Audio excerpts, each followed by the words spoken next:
Students, last video में हमने substitution method सीखा। सब्स्टिट्यूशन मेथड कि एक वेरिएबल की वैल्यू दूसरे वेरिएबल के रिस्पेक्ट में हम पुट करेंगे, फिर linear pair of equation in two variables उसको सॉल्व करेंगे। ये भी हमने देखा था कि क्यों हमें जरूरत पड़ी इन मेथड्स की, इन अलजेब्रिक मेथड्स की क्यों जरूरत पड़ी। हमारा काम ग्राफिकली चल रहा था। जरूरत इसलिए पड़ी क्योंकि ग्राफिकली कई पॉइंट्स ऐसे आते थे डेसिमल में या फ्रैक्शंस में जिनको प्लॉट करना मुश्किल था, प्रोबेबिलिटी ऑफ एरर बढ़ जाती थी। इसलिए हमें अलजेब्रिक मेथड डिवाइस बनाने की जरूरत पड़ी, जिसमें से एक था substitution method that we already have discussed, और आज हम डिस्कस करेंगे एलिमिनेशन मेथड।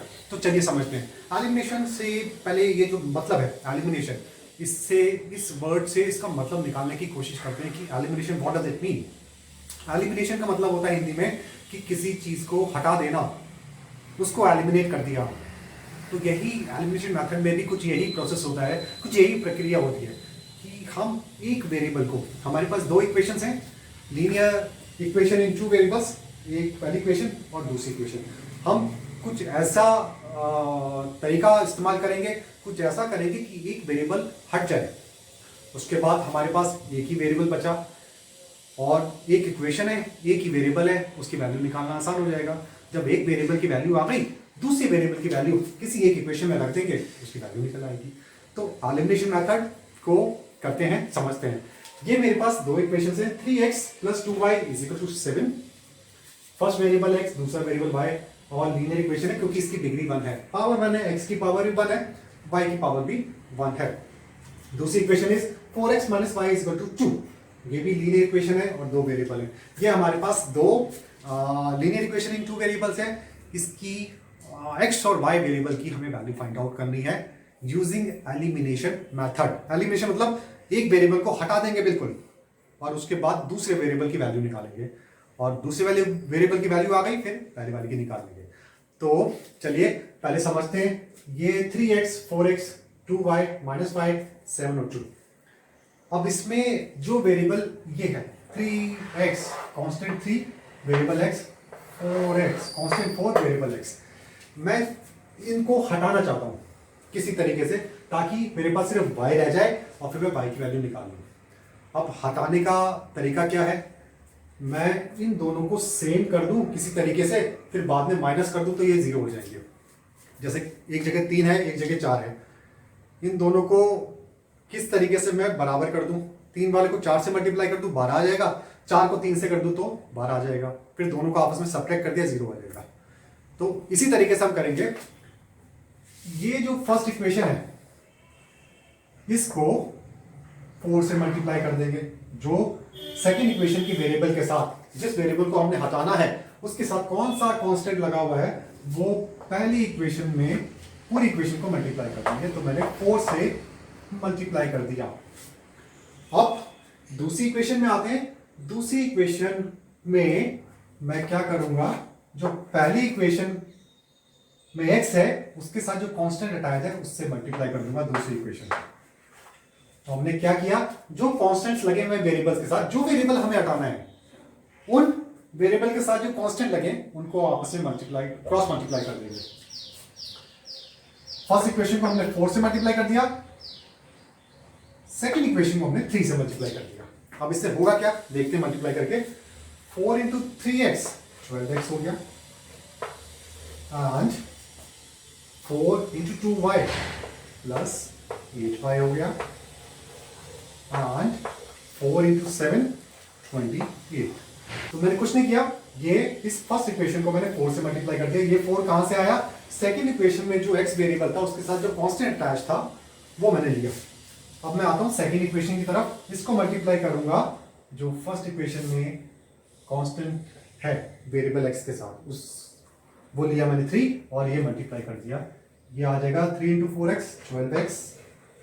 अब आप देखिए 12x और x सेम आ गए। अब इनको एलिमिनेट करेंगे। 3 × -1y -3y = 3 × 2 6। देखिए, अब ध्यान से देखिए, 12x इधर 8y -3y, ठीक है, 28 और 6। अब ये जो है, ये जो पूरी ये जो टर्म है दोनों इक्वेशन में सेम है। अब इसको कैसे मैं खत्म कर सकता हूं, अगर दूसरी इक्वेशन को पहली इक्वेशन से माइनस कर दूं या पहली को दूसरी से माइनस कर दूं, हमें बस इसको खत्म करना है, जिससे ये वेरिएबल पूरा हट जाएगा और सिर्फ y की फॉर्म में मेरे पास नई इक्वेशन आ जाएगी। तो मैं क्या करता हूं, अगर इक्वेशन माना ये 2 है तो इसको मैं 3 ले लेता हूं और इसको 4 ले लेते हैं। 4 को 3 से माइनस कर रहे हैं, तो ये प्लस था, अगर इसे माइनस करेंगे तो ये माइनस हो जाएगा, ये माइनस है, ये प्लस बन जाएगा अगर इसको माइनस करेंगे, ये प्लस है, अगर मैं इसको माइनस करूंगा तो ये माइनस हो जाएगा। 12x माइनस 12x कट गया, 0 रह गया। 8y प्लस 3y 11y आ गया, इज इक्वल टू 28 माइनस 6 22 आ गया। तो देखिए हमने क्या किया, कुछ ऐसा तरीका लगाया, कुछ ऐसा मेथड लगाया कि जिससे एक वेरिएबल हमारा हट गया। अब ये मेरे पास इक्वेशन 4 आ गई, इक्वेशन 5 आ गई, इक्वेशन 5। अब देखिए ये इक्वेशन 5 में सिर्फ मेरे पास एक ही वेरिएबल है, एक ही इक्वेशन है, एक ही वेरिएबल है, तो क्या उसकी हम वैल्यू निकाल सकते हैं? ऑब्वियसली निकाल सकते हैं। तो हमने क्या किया, y दोनों तरफ मैं 11 से डिवाइड कर दूंगा तो मेरा y आ जाएगा, y is equal to 11 divide by 11 तो 1 हो गया, 22 डिवाइड बाई 11 2 आ गया। तो मेरी y की जो वैल्यू आ गई दैट इज 2।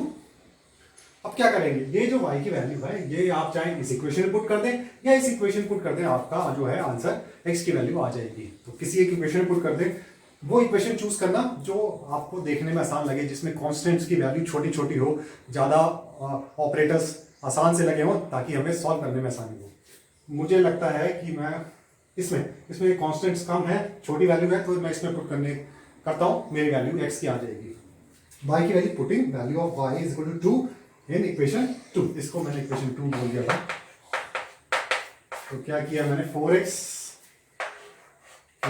माइनस y की वैल्यू है 2 माइनस 2 इज इक्वल टू 2। अब क्या करेंगे, 4x माइनस 2 है, इसको हम उधर भेज देंगे तो क्या हो जाएगा, 2 plus 2, 4x is equal to 4, 2 plus 2 4। अब दोनों साइड्स, लेफ्ट हैंड साइड और राइट हैंड साइड हम 4 से डिवाइड कर देंगे तो व्हाट डू वी गेट, हमें क्या मिलेगा, 1 मिलेगा। x इज इक्वल टू 1, इधर भी 4 से डिवाइड किया, 4 डिवाइड बाय 4 1, 4 डिवाइड बाय 4 1, तो x आ गया मेरा 1 और y आ गया मेरा 2। और ये किस तरीके से हमने निकाला, यूजिंग एलिमिनेशन मेथड।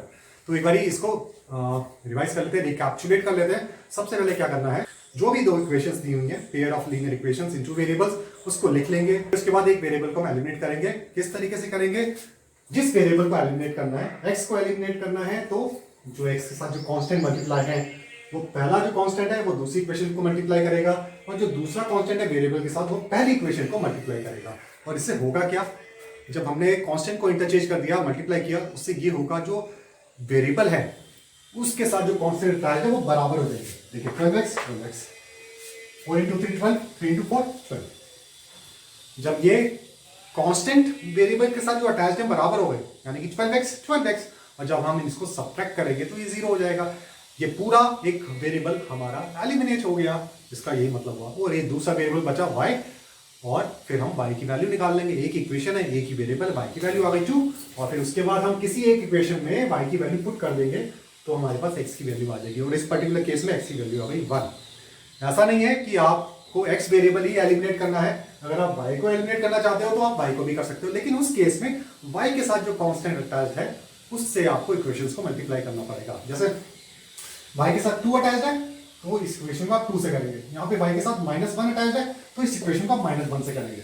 तो उससे क्या होगा, y वेरिएबल के साथ जो कांस्टेंट है वो बराबर हो जाएंगे, फिर वो कैंसिल आउट हो जाएंगे, और फिर x की वैल्यू निकालेंगे, x की वैल्यू आ जाएगी, फिर y की वैल्यू निकालेंगे। तो you can eliminate any of the variables, any of 2 variables. आपकी चॉइस है कि आप x को एलिमिनेट करना चाहते हो या y को एलिमिनेट करना चाहते हो। किसी एक को एलिमिनेट आप कर सकते हो, फिर उसके बाद दूसरे वेरिएबल की वैल्यू आ जाएगी, दूसरी की आ गई, फिर इक्वेशन में पुट करके पहले की वैल्यू आप निकाल सकते हो।